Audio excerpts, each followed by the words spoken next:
The emotional empath. If this is you, you do not just sympathize with people. You do not just feel for them, you feel as them. When someone near you is grieving, you do not just witness their tears. Your chest tightens, your throat closes, and you feel the heavy, gray weight of their loss settling into your own bones. It is a form of emotional osmosis. The barrier between me and you is porous. The struggle here is exhaustion. You walk through the world like a sponge in an ocean, constantly absorbing the debris of other people's lives. You might find yourself suddenly angry or deeply sad or anxious, with absolutely no logical reason, only to realize later that you were sitting next to someone who was suppressing those exact emotions. You are carrying luggage that isn't yours, but the power of this design is profound. You are the ultimate validator.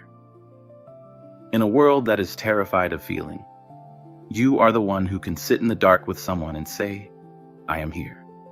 And they know, truly know, that they are not alone.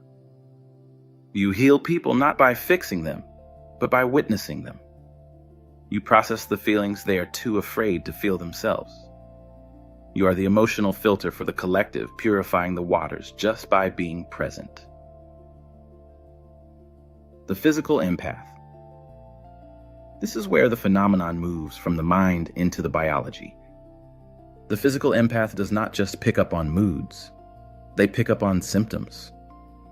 You might be talking to a friend and suddenly get a splitting headache, or a sharp pain in your lower back, or a wave of nausea. You check yourself, you ate well, you slept well, but the sensation persists. Then 20 minutes later, your friend mentions they have a migraine or a slipped disc. For years, you may have been called a hypochondriac. You have likely spent hours in doctors' offices describing ailments that seem to vanish as soon as you leave a certain crowd or environment. It is maddening because your body is acting like a mirror for everyone else's inflammation. Why would such a mechanism exist? Because it is the oldest form of medicine. Before we had MRI machines or blood tests, the tribe relied on the physical empath to sense where the sickness was hiding.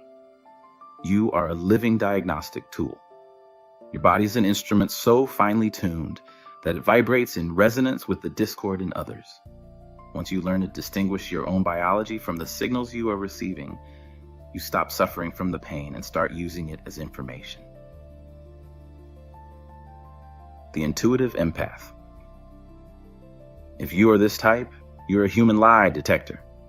People can smile, they can say all the right words, they can present a perfectly curated image to the world, but you know instantly if they are fake. You don't know how you know. You just feel a deep, vibrating dissonance in your gut. It feels like a warning bell. This can be incredibly isolating. You see the cracks in the foundation before anyone else sees the house is leaning. You often watch people getting charmed by a manipulator, and when you try to warn them, they call you cynical or judgmental. You have to sit back and watch the disaster unfold, waiting for everyone else to catch up to the reality you saw on day one. But this radar is your greatest asset. In a world obsessed with appearances, you react only to energy. You cannot be bought, and you cannot be fooled. You force people to be authentic simply because you do not respond to their masks. When you trust this signal, when you stop doubting your gut because it lacks proof, you become a navigator. You steer yourself and the people you love away from the cliffs, long before the warning signs are visible to the naked eye. The animal empath. For the animal empath, the company of humans often feels draining, confusing, and loud. But with a dog, a horse, or a cat, everything makes sense. You do not just love animals. You communicate with them. You understand their needs without them making a sound. You can sense their fear, their aggression, or their sickness before the vet even touches them. People might joke that you prefer animals to people, and they're right, but not for the reason they think. You prefer the absence of the ego. Animals do not lie. They do not manipulate. Their frequency is pure, honest, and immediate. When you are with them, your internal network finally stops buzzing with the static of human deceit. Your role is that of the translator. You bridge the gap between species. You're the one who notices that the aggressive dog is actually terrified. You're the one who sees the soul inside the creature. You remind the human world that we are not the only conscious beings on this planet. You possess a primal, ancient form of empathy that predates language, allowing you to access a level of unconditional connection that most humans spend their whole lives searching for, but never find.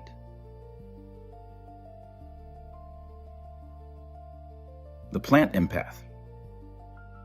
This type is often dismissed as just having a green thumb, but it goes much deeper. The plant empath can feel the needs of the flora around them. You walk into a room and you know instantly that the fern in the corner is thirsty, or that the tree outside is dying, even if it looks green. You feel a sense of distress when forests are cut down, a literal ache in your chest when you see a landscape paved over. You thrive in nature because nature is a system of perfect balance. There is no pretense in a forest. There is only growth, decay, and rebirth. When you are surrounded by concrete, you wither. You feel dried out and disconnected and anxious. You need your hands in the dirt to feel regulated. Your psychological function is that of the guardian. You are tethered to the earth itself. In a modern world that is increasingly digital, synthetic, and severed from its roots, you are the grounding wire. You can hear the pulse of the planet. By tending to your garden or your houseplants, you are maintaining a vital connection to the source of life. You teach us that silence is not empty, and that the slowest forms of growth are often the most permanent. The geomantic empath. Have you ever walked into a house and immediately wanted to run? Or visited a specific city and felt a sudden heavy blanket of sadness lift off your shoulders? This is the domain of the geomantic empath. You read the energy of places. You read the history held in the walls, the soil, and the land itself. Locations are not just physical coordinates to you. They are batteries storing the emotional charge of everything that has happened there. You might walk through an old battlefield and feel terror, or enter a church and feel a profound, vibrating weight. You are sensitive to the vibe of a room to a degree that dictates your mood. This makes travel and living arrangements difficult. You cannot just live anywhere. If the energy of a home is stagnant or toxic, you cannot rest. You will toss and turn, feeling the residual static of previous tenants. But this sensitivity also makes you a master of atmosphere. You know where to find the pockets of high energy. You know how to clear a space. You are the feng shui master of the soul, instinctively knowing how to align your environment to support life rather than drain it.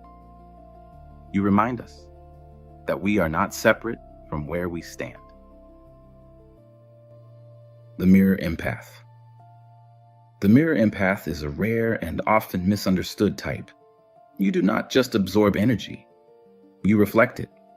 When someone stands in front of you, they do not see you, they see themselves. If they are kind, they love you, because you reflect their kindness back at them magnified. But if they are insecure, arrogant, or carrying unhealed trauma, they will often instantly dislike you. They will call you stuck up or cold, or they will feel an inexplicable need to attack you. This is confusing for you because you know you haven't done anything. You haven't said a word, but your very presence forces them to confront the parts of themselves they have buried. You are a walking trigger for the ego. The burden here is that you become a lightning rod for other people's projections. You must have boundaries of steel. You must learn that their reaction is not about you, but the power is immense. You are a catalyst for growth. You force people to face their own reflection. Those who are ready to grow will be drawn to you, and they will transform rapidly in your presence. You are the glass in which the world sees its true face. The dark empath. The term dark empath is often used to describe a manipulator, but here we are talking about something more spiritual. We are talking about the empath who can tolerate the abyss. Most people turn away from darkness, from grief, from trauma, from the ugly thoughts that live in the basement of the human mind. They are afraid of it. But you are not afraid. You can sit with a friend who is thinking about ending it all, and you do not flinch. You can listen to the darkest confessions without judgment. You understand the mechanics of the shadow because you have likely traversed it yourself. You do not offer platitudes or toxic positivity. You offer presence in the void. This is a heavy coat to wear. You often attract wounded, damaged, and dangerous people because they sense that you will not reject them. You must be careful not to let their darkness consume your light. But your function is vital.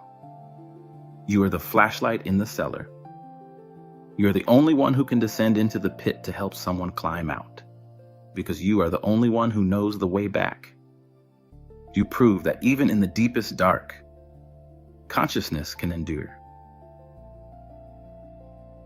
The telepathic empath. The telepathic empath deals in unshaped thoughts. You do not necessarily hear sentences, but you hear intentions. You know what someone is about to say before they say it. You finish their sentences. You answer questions they haven't asked yet. In relationships, this can be frustrating because you assume the other person knows what you know, but they don't. You perceive the loudness of a mind.